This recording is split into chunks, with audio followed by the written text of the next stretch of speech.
Hello, everyone, and welcome to another episode of the Falcon and the Winter Soldier Breakdown. I am your host, Dana Abercrombie. I am the entertainment editor over at the Koalition, and I have the wrong banner up. This is the very special spoiler show for the second episode. We are here to talk about the Star-Spangled Man. I am once again your host, Dana Abercrombie. I am joined by Mr. Richard Bailey Jr. How are you doing, sir? Doing good, Dana. What's up, listeners and viewers? Thank you. And I am also joined by contributor and master of all ceremonies, Mr. Tony Polanco. How are you, Mr. Polanco? I am fantastic. I'm ready to get it in. That's what she said.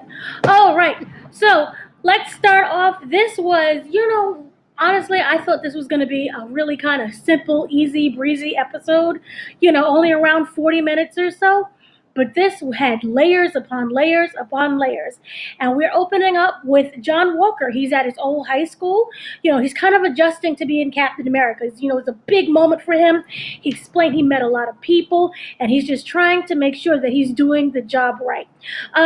Before he had a job, before his job in the service, this was the high school where he played football at. This now is just like a coming home kind of ceremony. We have the black marching band. You got the music playing. The girls are dancing. There's this big ceremony for him introducing the new Captain America. The crowd is excited. And you kind of see like this quiet moment with him where he's really kind of nervous. And this is where they kind of make him like a three-dimensional character. He's not someone who's just out there with the uniform. This is like a man who was just put in this position. And basically he's saying, everyone in the world expects me to be something, and I don't want to fail them. And he's talking to I'm going to assume his girlfriend, gave little smooches too. So it kind of shows, this is just a regular guy. He has a girlfriend. He has his close friend who we'll learn later on who he actually is. And he talks about he's meeting with the government, and, he's just taking it all in, and he goes outside. There's this big kind of marching band thing. He's signing the autographs. He's doing interviews with Good Morning America, and he's putting on that really big show. And this kind of, felt like to me when they did Captain America, the first Avengers, when they had him doing all the meet and greets and cheering up all of the people in the service. I kind of got little feelings of that. How did you guys feel? Yeah, I like the fact that, right off the bat, they made him like a human because, a lot of people on the internet were hating on him. Like, who is this dude? He looks like the old man from Up. They were talking mad shit. So it was good that we got to see John Walker, the man. He's not just some like asshole or whatever. Like, you get to see his like reservations, his insecurities and stuff. Seeing, like you said, he's just a regular dude trying to live up to this image. And he makes it very clear. It's like, listen, I'm not Steve Rogers. I can't hope to be Steve Rogers, but I can be the best Captain America I can be. So I really like that they established that. You get to see his his girlfriend, my man's got a little jungle fever there. I can respect that, and it was just cool kind of seeing him come back and just trying to do his best. And because the show could have easily been like, this guy's an asshole, everybody hate him. And I remember I forgot somebody in the cast said, hey, don't hate the actor, don't hate him, so I'm glad that they established him. Like, obviously later on in the episode you kind of see a little bit of a other side of him that you may not like too much, but in that establishing shot you see, like, even when the reporter was like, you're a hero, he's like, I'm not a hero, I'm just doing my job, and obviously is understated because he's like he doesn't have superpowers, but he was already a kind of super soldier in his own right. Like you learn later on, he was taking grenades for people, doing all this other stuff, and we'll get to it later. My man got open in battle, so like, okay, this guy, America, like, the U.S. government did not make a bad choice picking him as the replacement because he was doing his thing without superpowers, so I like that scene a lot, the intro. What about you, Rich? Oh yeah, I like the character. I like that they are trying to make him three-dimensional, show you that he, not really 100% sure of himself. Yeah, obviously he is confident in his abilities, but taking on this responsibility, it's great to show the characters having a little bit of a conflict with that. I do have a theory, which we will dive into later, as to where I think that's heading, because I didn't read the comics, so this is just me totally watching the show. My only criticism, a very generic name, John Walker. But that's a great name. It is? because it's so generic, you know. Yeah. Steve Rogers is Steve generic Rogers too. was like the good old American old white boy Wonder Bread name. Yeah, you're right. You're right. Yeah, Y'all I are should right. note Y'all are that's his name in the comics too. This character, he's Mhm. not like a guy they made up for the show. He is a Oh, character. it is. Okay. Yeah, Cool. that's his name. Yeah, I mean the show will probably get into it, but you know this is not a spoiler because you could look it up on Wikipedia who Yeah. he is. He's U.S. agent. He's a US, yeah. That's his name, U.S. agent. He actually does take over Steve Rogers in the you know becomes Captain America for a while. Different kind of Captain America. As I'm pretty sure this show is going to get into. Yeah. But yeah, the generic name is on purpose. That's his name in the comics. You know, and you also you look at it soldier. Remember when they had to make you cut your hair? You kind of lose your identity, Yeah. so you all become uniform, that kind of thing. And also speaking on his accolades, he has 3 medals of honors. He ran the RS-1 missions in counterterrorism and hostage rescue. The government studied his entire body over at MIT. He tested off the charts for speed, endurance, and intelligence. He proclaims that he has, you know, all the guts that he needs to be Captain America. So he, like you were saying, you know, he is as close as we can get for a Captain America that is going to be a safe choice so far. So, hope no one can hear that. Okay. No Popo coming. Okay, you can hear that. That's John Walker. Anyway, so as all of this is going on, we see that Bucky, he is on the floor, just looking disgusted. And if you look the previous episode, it also showed that he sleeps on the floor, and this actually goes back to what was it? I believe it was Civil War, where it was him and Steve and Falcon, and they kind of like, it's hard to sleep on a bed because a bed is too soft. Yeah. And it's just not comfortable because back when they was in service, they're just used to sleeping right out on the ground. You make the rock a pillow. So you still see that in Bucky. He can't sleep in a bed. He makes his little home right on the floor, and he's watching his TV right on the floor. And he is basically wearing the face of everyone who's watching the show, which is just pure disgust at this point.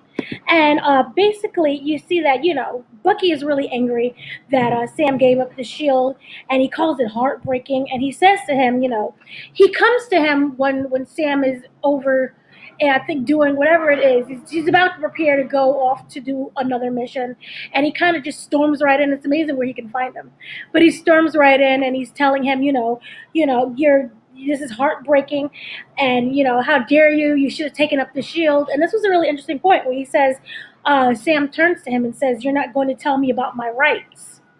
Which there's a lot of levels to that. You could take it as, you know, a white man telling a black man, "Yeah, your rights," what he should do, or you could take it at face value about, you know, don't tell me what to do with my rights. So there was a lot of layers to that. So Sam is busy searching for the flag smashers that we was introduced to in the first episode, which we all know they are right outside of Munich. This is the one that wants the one world. They want open borders. They want things to be like they were previously. And, you know, Sam is telling them, you know, this is part of the big 3, and they're having this back and forth little conversation about androids, aliens, and wizards. And that's when they kept in the line about the sorcerer, Doctor Strange, and that basically he's a wizard. You have the whole Gandalf line. He was there when he wrote it. So that was really cute. You can see the little age thing. And then what's really interesting, this is like the funniest part that people had, especially if they reacted online on Twitter, was that we learned that they were stealing medicine, and they was also stealing vaccines. They was able to find their little base where they was stealing everything. And, you know, Bucky was going to go and storm right in. And, you know, Sam's like, oh, teasing, oh, look at you. Thinking that, oh, you came in Wakanda and you left out White Panther. And people thought that was hilarious. And he's like, White Panther? No, I'm White Wolf. And he's like, what? Yeah. So that was a cute little line. He's Geralt of Rivia. So that was really cute. And then we have like a really great fight scene where they're trying to stop the trucks. They think that one of the people inside the trucks is a hostage. And we come to find out, no, she's not. She is a part of the Flag Smashers. She is super strong as she kicks Bucky straight out of the moving vehicle, the big a big truck, like an 18-wheeler. And this really wonderful fight kind of ensues. And I was thinking of you, Tony, because I was like, action. Yes. So What'd you think about that scene? Yeah, that was a great scene. I love the choreography, and then the big surprise, like towards the halfway point when Captain America shows up, with his boy, and they were whipping some ass. Like, whoa, like he knows how to handle that shield, and his friend, like he was getting open too. So I really enjoyed that scene. But at the same time, you could still tell he was a little overpowered because they're all super powered, but he was still able to hold his own despite the fact that all these people were superpowered. But yeah, that was a really well choreographed scene. I enjoyed that a lot. I kind of wanted to rewind. I'm like, let me look at that shit. It's crazy, and I like the way they tricked them. Like the girl was like a hostage, and then she tricked them and all that other shit. Although it was kind of funny because like when Bucky was in there looking through like the truck behind him, like dude, you could clearly see him. You're not doing nothing. You're not shooting him or nothing like that. But I guess they were setting him up. But yeah, I enjoyed that scene a lot. It was cool. And there was also that one part where because I'm forgetting the guy's name, but the new Captain America's John Walker. No, John Walker. What's his friend's name? Oh, that's the guy's name. I called him Ben Carson. Lamar Hopkins. Yeah, okay, Hopkins, I guess. Hopkins. Hopkins. Okay, so I like he's Battlestar. Okay, yeah. So Hopkins, he gets thrown off the truck, right? And then Captain America throws the shield and then just like saves him. He bounced off. I'm like, damn, that's really dope.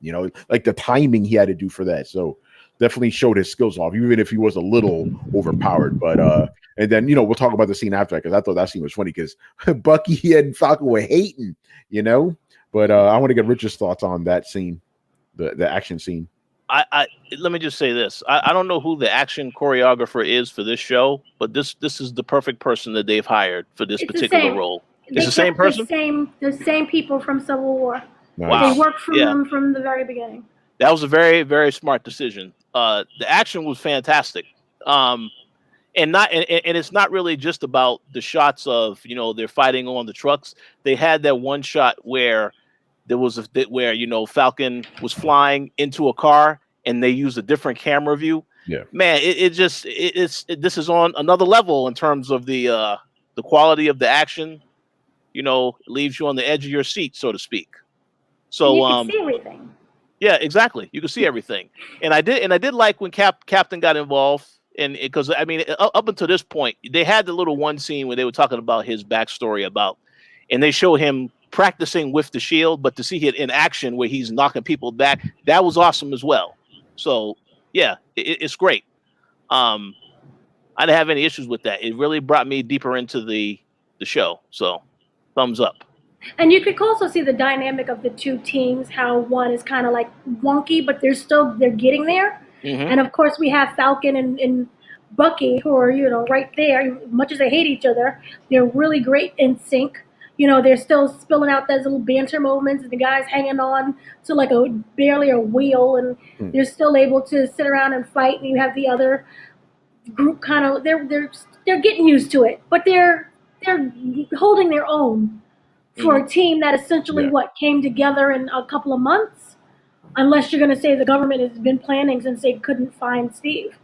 I don't know what the time period was between getting the shield. Like, was it the day when he turned the shield over? Because I would assume that they had another Captain America just lined up like that already in the works. Yeah, that's a good question. I don't know the timing because it seemed like it was only a few days, but it has to have been more than that. It had to be. If they're missing half of the team, you would figure is missing for 5 years. So they're going to like try to pump up something. I know Captain America, he was still there. Yeah. So I don't know. Maybe they was just waiting in the shadows or the next one.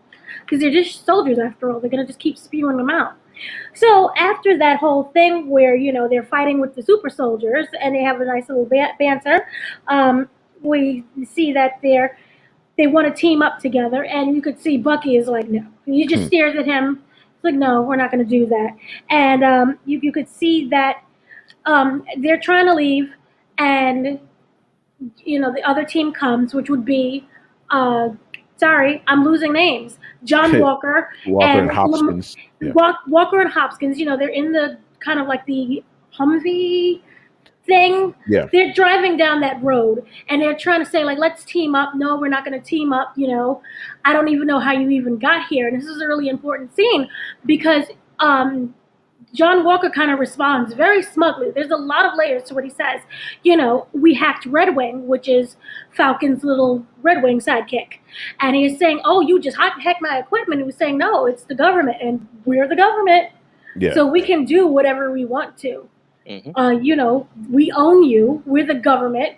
The government owns us. And that kind of goes back with the whole Accords. Remember the Sokovian Accords, and telling the people what they can and cannot do, and they always have to go in for that clearance. And he says it so smugly, like, yeah, that's cute, but we have more power than you.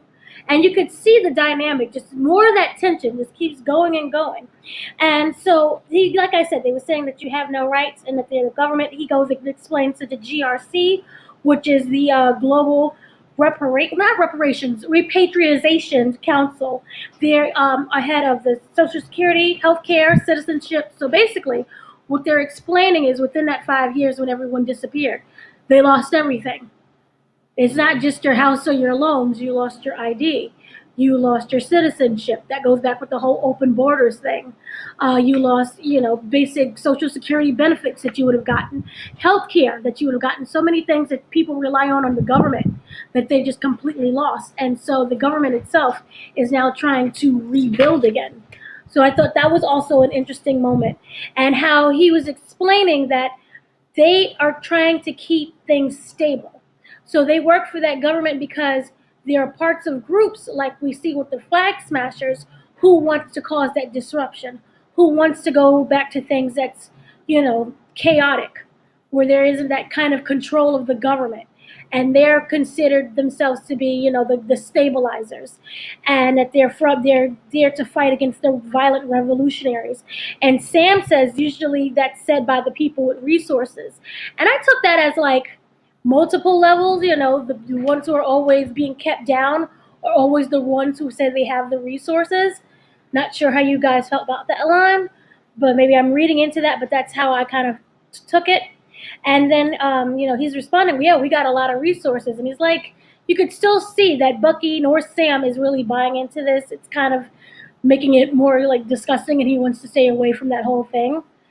And I don't know how you guys felt about that scene. Yeah, I don't really have any thoughts on that, to be honest. Okay. So he was basically saying, also that he wasn't replacing Steve, and that here's the really important part. He kept saying, he's really, again, trying to butter it up and saying, look, I'm just a man. I'm not replacing Steve. But then he says it'll be a whole lot easier if I had Cap's wingman by my side. Yeah. And that's when Bucky and then especially Sam was like, it always is that last line. And I kind of, you kind of buttering up, and you're like, yeah, but I would be better if I had, the help of, the sidekick, who is that black man. And I kind of took it like that, kind of like, the government would get in much more easier with the people if we had a black spokesman to come and talk about how great we are. Not sure. I mean, the thing is, I see what you're saying, but like he has his own black sidekick. I noticed that right away. I was like, he has his own black sidekick. So I don't know if it was that, but he did fuck it up because here's the thing. I was actually with John Walker. I'm like, he's making sense. He's the government. They got resources. And I'm like, yeah, you should just team up with them. All four of you will be better than that. Then he fucks it up because I thought he was doing well. He's like, listen, I thought he was going to say like, hey, listen, we could do really well on our own. But if I had the guys who, helped Captain America, that would be better for me because I have a lot to learn, from you. He could have said that. No, he goes, no, I need the fucking sidekicks. That's when it was like, all right, bro, you fucked that up. But the thing is, that's a very tricky line to say because no matter how you say it, he's still a sidekick. You know what I'm saying? Like, how would you say, he can't say he could say I need you, but he wanted to say I need the guy who helped Captain America. But then what does that make him? He's just a sidekick of Captain America. So either way, it was a bad kind of, it was a tricky situation. Like I see what John Walker was trying to do, but he just delivered it like But he poorly. said it so smugly. Yeah, it's the delivery. It's the delivery of certain lines that he gives. And especially when you go back with that cop scene. Like there's a cop car scene that, kind of triggers Sam. Yeah. So it's the way how he kind of delivers, yo, the wingman. Yeah. Well, the thing is with John Walker, if you notice his progression through this episode, he starts off super humble, right? Mm-hmm. In the beginning, super humble. And then by the end of it, he's becoming an asshole. He's like, I'm fucking Captain America now. I run shit. Like like the attitude kind of changed. So that's kind of interesting. So, but I don't blame Sam because I'm like, yo, bro, it's kind of fucked up. Like, yes, you are Captain America's sidekick, but at the same time, you don't want to be called that either because he saved the universe too. Right. Any thoughts, Richard?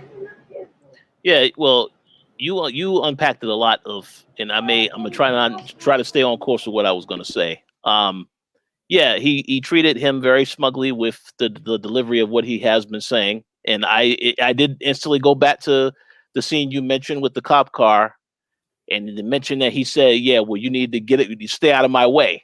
So that right there, to me, I mean, obviously, like I said before, I haven't read the comics, so I don't know what happens with this character. But if I had to make a guess, this could be a situation, and please stop me if I'm wrong. This could be a situation where this character, pretty much continues to try to go after the bad guys, is unsuccessful, ends up using the same drug that they're using, and ends up becoming an enemy to Falcon and Winter Soldier because there obviously is a rift between them because Sam could have easily taken up the shield, decided not to. We'll get into that later because I know why he didn't do that. But yeah, it's just that they've been building that they have a conflict between these guys, and it was very clear by the end of this episode. If you thought they were going to work together, now they said no. We consider ourselves free agents. We're operating outside of the government, and now that's going to be a conflict for this new Captain America. So I'm curious to see where they're going with this. But if I had to make a guess from not reading the comments, this guy is going to become an adversary to Sam and Winter Soldier. Oh, you already know there's going to be a big showdown. Even if you don't read comics, just the way this show's setting things are like, you already know. You already know something's going down, man. And it's going to be epic. Mm-hmm. Yes.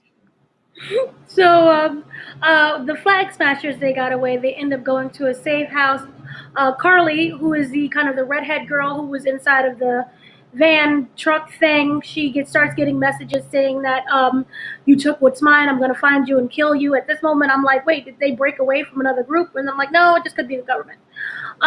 So, they end up going to this nice little safe house where they're wiping everyone's identities. And you have that nice little moment where they're like, one world, one human or whatever. So New World Order, basically, we have NWO. The NWO is back. And basically, like I said, they're mad that the government, who is the GRC, who basically knew Captain America and Ben Carson worked for, and they're upset that they care more about the people who came back than the ones that never left. So, again, they're trying to reestablish, like I said, the healthcare system and everything for the people who came back. Meanwhile, the people who never left, they're still struggling. So that's basically the whole kind of their plot of the show. Then we go back to Bucky, and Bucky is still upset about the whole thing with the shield. And you have Sam keeps reminding him that, even though we may want to take the shield, because Bucky's just like, let's just take it. Let's bash him in the head and take it. And he's like, no, we can't do that. Remember before when we went against the government, me and Steve, we had to lay low for 2 years. Sharon was branded enemy of the country, basically. So that's completely not an option for them anymore. Sam is really deflated. Bucky's kind of deflated. So Bucky is starting to say, you know what? I have someone who can help us. And I'm like, oh, we're going to get Sharon. And then we don't get Sharon. We go to Baltimore instead. This is like regular Baltimore, hood Baltimore area. I'm like, oh, I kind of felt like, remember the beginning of Black Panther? I thought it was like, oh, wait, Black Panther? Is it Killmonger? What's going on? No. So we end up going to Baltimore, and we end up on this regular house in this middle of this black area. And he comes in, and they're knocking at the door. And, Sam is like, tell the guy I'm here. And a guy named Isaiah, he opens the door. I hope it's Isaiah, if I'm telling that right. And basically, then he's like, nope. The guy doesn't want to see you. He's like, oh, tell him I know him from back in, 1951.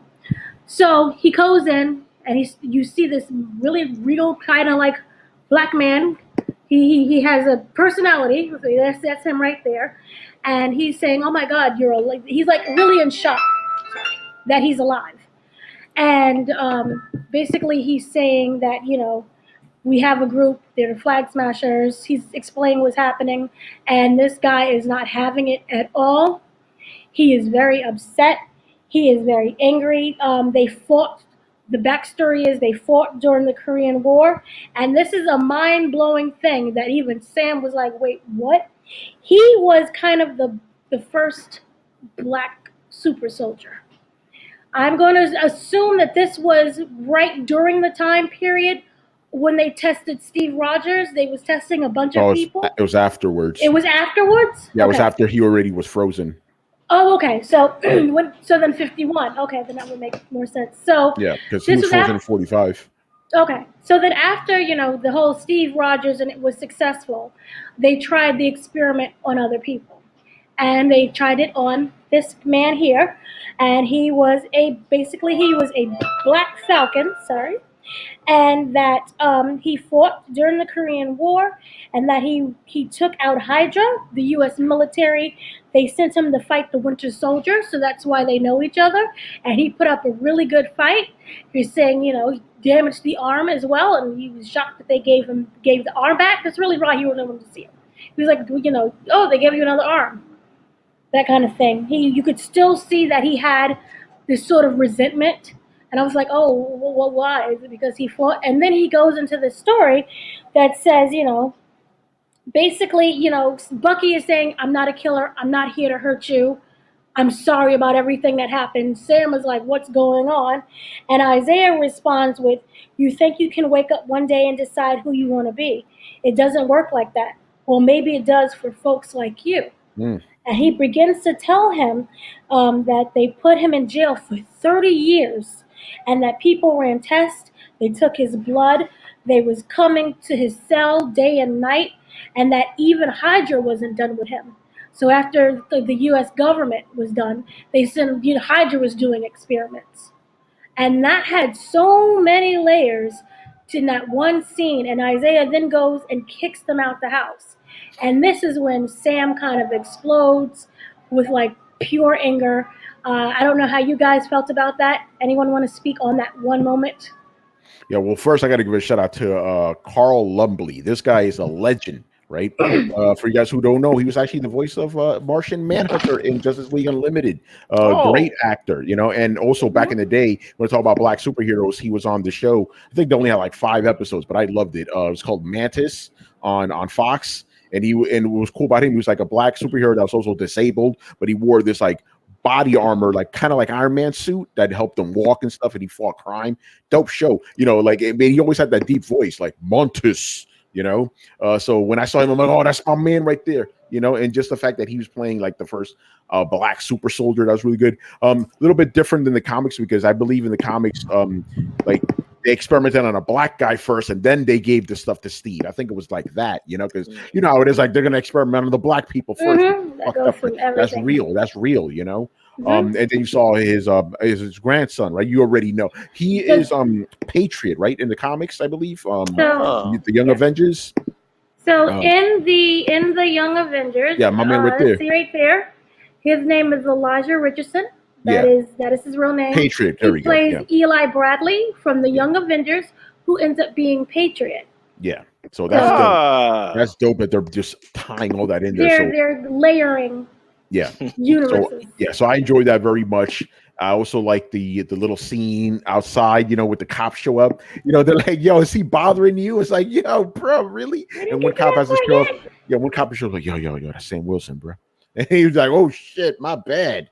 And then because you thought the scene was going to go one way and went the other, because usually in those type of situations, the black guy gets arrested, right? But in this one, it was Bucky that got arrested because he bailed out on his therapy session, But yeah, I like that scene. I want to see more of I don't know what he's called in the show.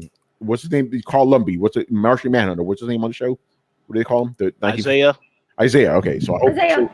So it shows up. I want to see more of them. Good stuff.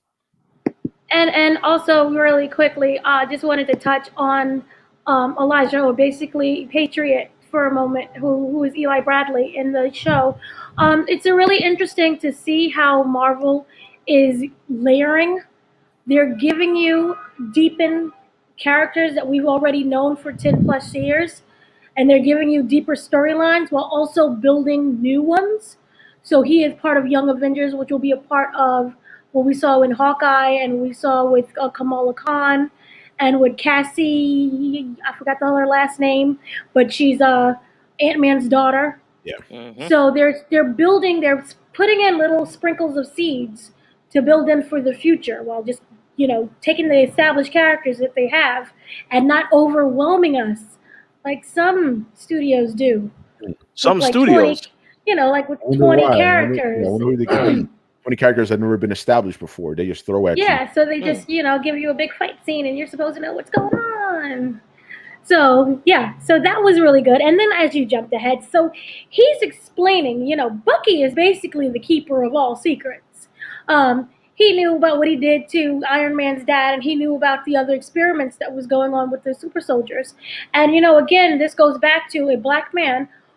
They use him as an experiment, and then they treat him, after saving the world and being really great, they treat him as this criminal. And he's in jail for 30 years. They take away his entire rights, his humanity, his everything, for these 30 years. And we've seen it repeatedly, times and times again. We can go all the way back to Henrietta Lacks. We can go back to the Tuskegee program and how they, they testing out things, and then they treat you like an enemy.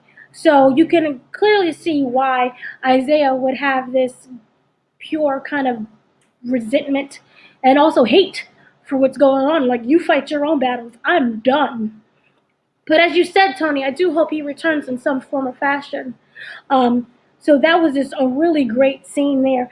And so also that the government kept him a secret, and instead we are applauding, and we should, yay for Steve Rogers, but this man deserves just the same amount of accolades as anyone else. So that was really interesting there. And then, Bucky and Falcon get into kind of a heated argument, and all of a sudden the cops descend, as you were saying. And, they kept saying, to Bucky, "Are you okay? Are you okay, sir?" This loud black man.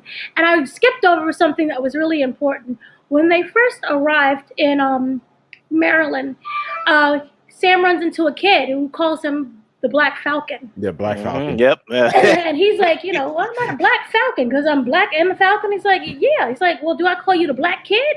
It's like, I can be Falcon. Doesn't matter.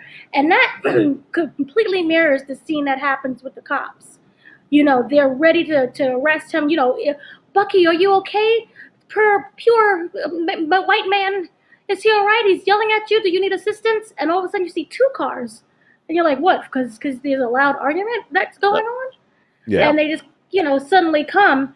And that's when you say, the Black Falcon, because you are a black man first.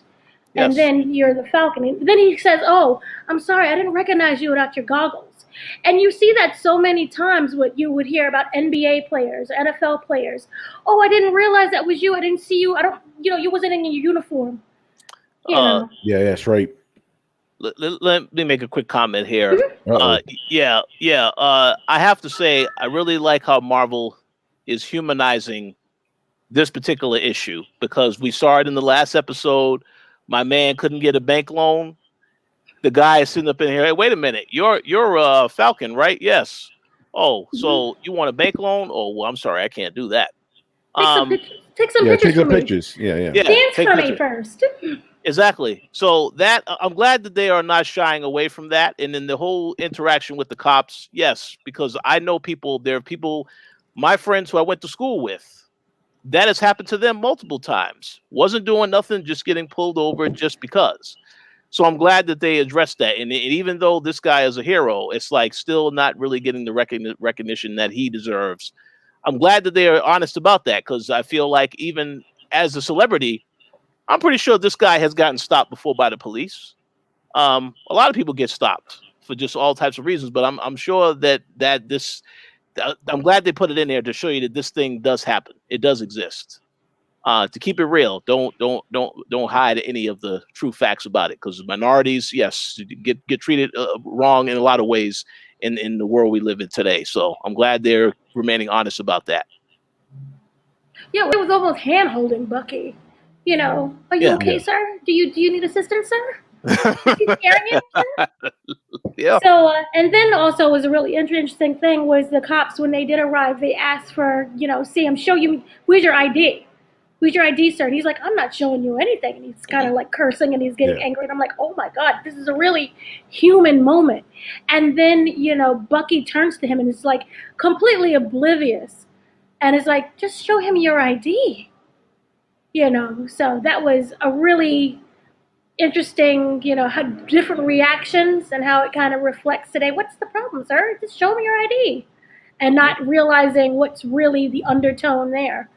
And also really quick, just to backtrack for Isaiah, he was in the comics. That was him. Oh, whoa. Yeah, as a super soldier. And he is part of Truth, Red, White, and Black. Yeah, I remember that book. Comic. Mm-hmm. I remember that if book. anyone wants to learn more about Isaiah and his what he went through, and also with the Young Avengers, check out that. And that's how he looked there. So really interesting there. And so then we get that the cops realize, which is really funny. They're there to arrest Sam, but in reality, they're like, oh, we kind of got to arrest the right guy because he has warrant. He missed the court-appointed therapy session. So that was interesting. And so we have to go back to now we're in there. Bucky ends up in jail. And this is when we have that John Walker guy that everyone can't stand.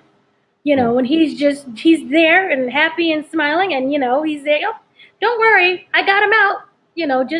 I made that call. Look what I can do. Kind of throwing his authority around, and that's when the woman who is the therapist has to come in, and they have to do a therapy session really quickly. And Sam now gets involved with it. He's like, "Why am I here?" So they come in, and you're thinking, talk about your feelings, and he makes them come really close. They end up in like a not taking this seriously, and end up in a staring contest. And this is when we get a moment where the therapist is really trying to get him to open up a little bit, and Sam claims that he's fine. This is when I thought he was going to talk about almost being arrested and explaining what the issue was, but no, he said he's fine, and that he is really upset. Bucky is really upset that Sam gave away the shield. And this is when we finally get this breaking moment where Bucky is upset because he says, Steve Rogers really trusted you. He really believed in you, and you just threw it all away. You gave it away, and maybe he was wrong about you. Then that meant that he was wrong about me. And you kind of feel that, oh, well, if he was wrong about believing in you, then I'm really not able to be a good guy. I'm not able to rehabilitate. And his voice cracks, and I'm like, oh. So we finally get what the real thing is, and that, it's about a reflection of him as well. So we see more of that deep emotion with Bucky. Any thoughts, Richard? Yeah, I do have a question. I'm glad they put that in there to really show how it's impacting him. I wanted to ask you both, aside from that, do these two characters have some type of did they have something that happened in the other movies that just like it didn't end well? Because I was trying to figure out why they had these characters at odds. Because when they showed the first trailer of this season, it's like you're showing that obviously these guys are not getting along, and I didn't understand that. So we got that answer with this, but I wanted to know, is it something more than just this as to why they have that tension? Remember, he tried to kill him in Winter Soldier. He tried to, Bucky was on that rampage. Yeah, but I mean, he was rehabilitated after that, though. I don't think they just got along. Yeah, okay, I think that's what it is. It's just they have two different worldviews. I think that's what it really is. Like they're kind of fighting for the same thing, but their worldviews are just so different. Then their experiences obviously make them different. Bucky, he's just like a prickly thorn. Like he can't get close to anybody. Grumpy all the time. Yeah, like you get like Sam. You could tell he's more willing to cooperate. But Bucky's like, nah, bruh. So Bucky's really the problem. It's not really okay, that makes really sense. Bucky's the problem. That makes sense. Yeah. Okay. Yeah, I mean, even if you look at how he was treated with the other ones, Ant-Man, he never really took him seriously, but they never really kind of hated each other. And I don't think that they really hate each other. I think it's just a genuine dislike until you actually sit down. And they, every time Bucky was around, Bucky was always fighting. So when it came down to sit down and let's have a conversation and who are you, well, we never saw that between the two of them. So all you just view me as is someone who I have to fight with. Mhm. You're going to have that conflict, I think. So, yeah. So then, so we have that moment, and Sam just, you're not going to understand. She basically says you're not going to understand why I did what I did. And that's when you kind of get, for me, it felt like, it's a much harder burden just to pick up the shield than, say, anyone else. And that he did what was best for him.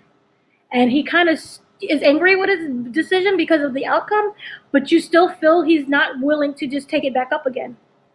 So then we kind of move on, and they walk outside, and he says that the captain. We see that Captain America, or basically the other one, who I can't stand. What is it? John Walker. Yeah. He plays sirens. The cop sirens, which I thought was a direct trigger or attack at Sam because he was always stopped by the police, and also it was to anger Bucky, who was arrested. So he was kind of like making fun in that really passive aggressive way. And so you see that Sam is agitated, and he still refuses to work with them. And he's saying, we have to work together. And he's like, no, I'm not going to. And he's like, well, fine then, just stay out of my way. Yep. So he's like, I'm going to do it anyway. And you kind of see the other guy who is Battlestar. He announced himself as previously. He's a sidekick. Battlestar is just kind of going with the flow. We don't really get any personality or any way of how he stands. He's just a guy who's just taking his orders from John Walker. And so they said that, so then we jump to the Flag Smasher groups. They're being found by the government. The guy goes and sacrifices himself. He gets all shot up. Bang, bang, bang, bang, bang, bang, bang. So he's all shot up so that they can go and flee. And then we go back to, Bucky and Sam. And he was like, we have one other option. The guy who basically knows all the secrets and knows what's going on. We have to go and talk to Zemo. And I was like, oh, we're getting a Zemo scene. And then it goes to a whole nother country, which I don't know where we're at because I don't know the establishing shot of that circle. But we Germany. go. Oh, it was Germany? Yeah, it was Germany the whole time they were at. Okay. Yeah. So they went in Germany the whole time, and we see that he looks up from his little prison cell, and I was like, oh, we're going to get something, and it just cuts. And we get like 10 minutes of credits. No after credits. So what are your thoughts on that episode? Rich, you go first. I thought it was a great episode. Plenty of action. A good job of establishing John Walker as a character. And that is one thing that I do like how Marvel does these shows, that they're able to establish a character. And you would think this you can't really do too much of that in one episode, but in one episode, they told us everything we need to know about this character. So excellent job. Of course, I don't like how Marvel always has 6 to 10 minutes of end credits. Although I understand it because you have to show everyone who was involved in the project. But man, when I saw that scene, and then I'm like, oh, good, we got 6 minutes left, and then oh no, it's over for this week. I'm like, man, come on, bro, this is ridiculous. But hey, still, it was a great episode, so I can't knock them for that. I think what I'm gonna start doing now is like before I watch an episode, I'm gonna text Dana. I'm like, are there after credits? Because if not, then I'll just because I was waiting the whole time, man. Yeah. Nothing.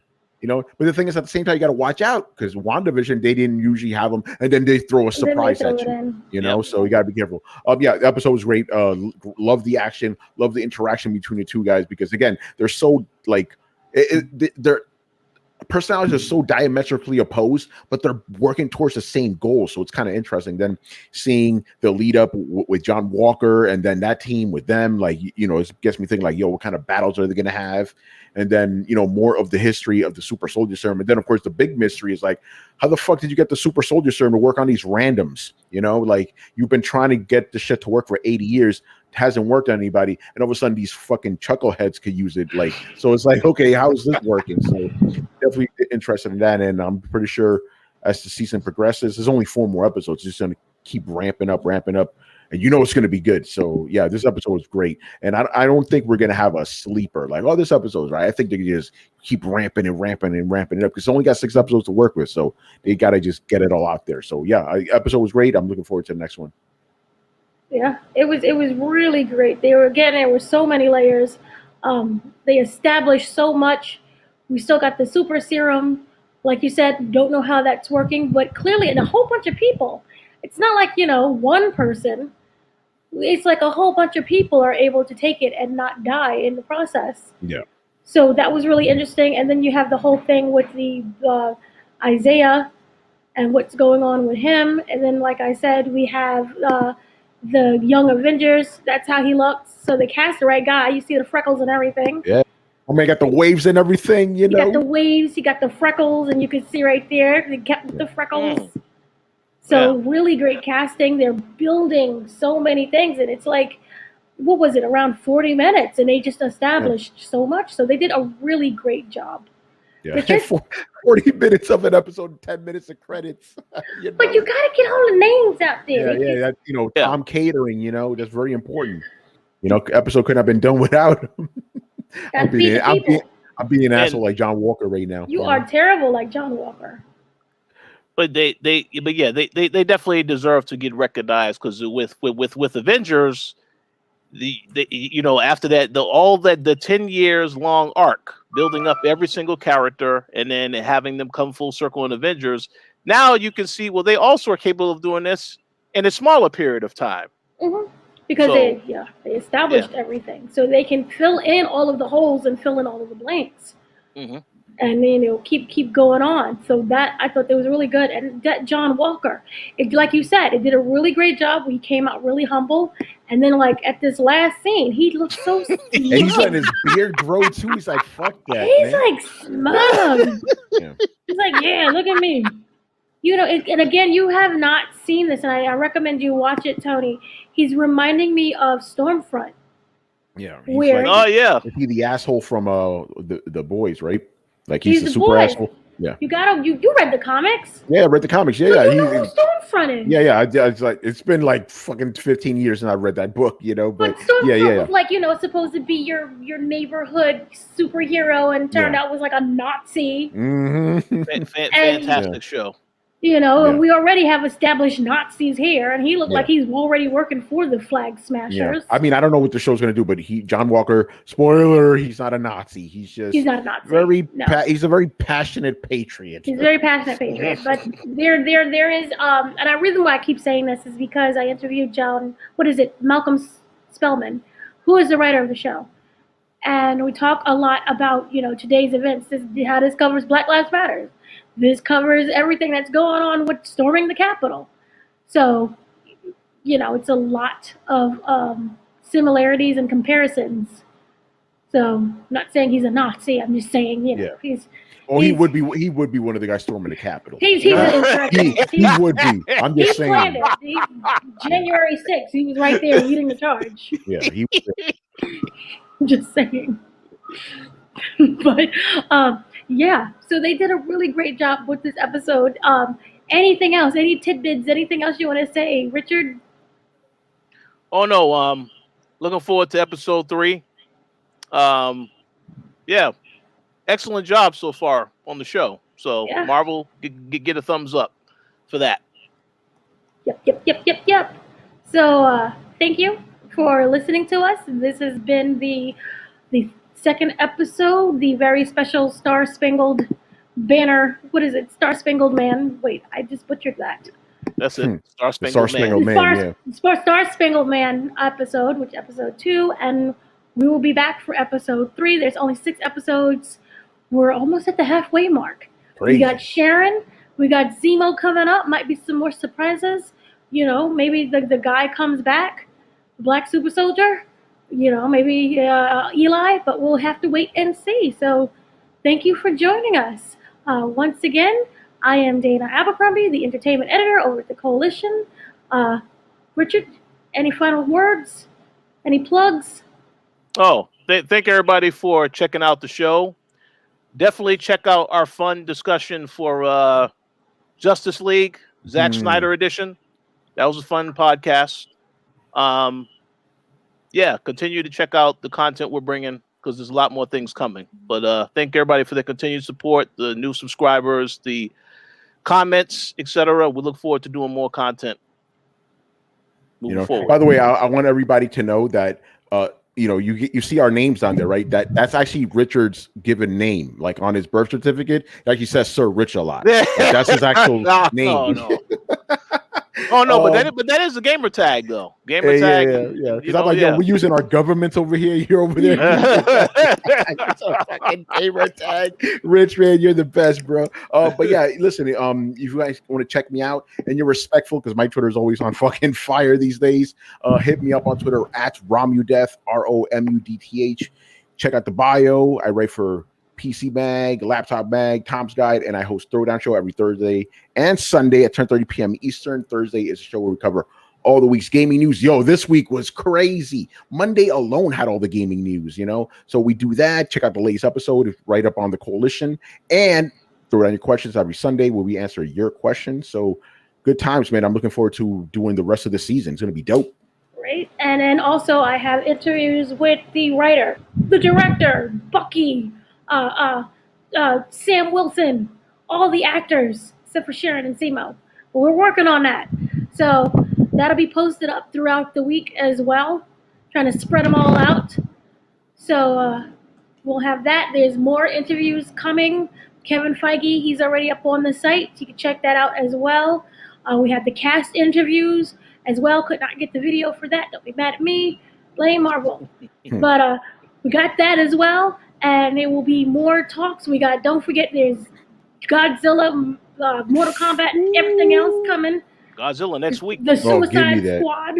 The trailer just dropped, so looks good. Looks good. We're here. We're talking about it. So once again, thank you. Have a great day, afternoon, evening, whatever.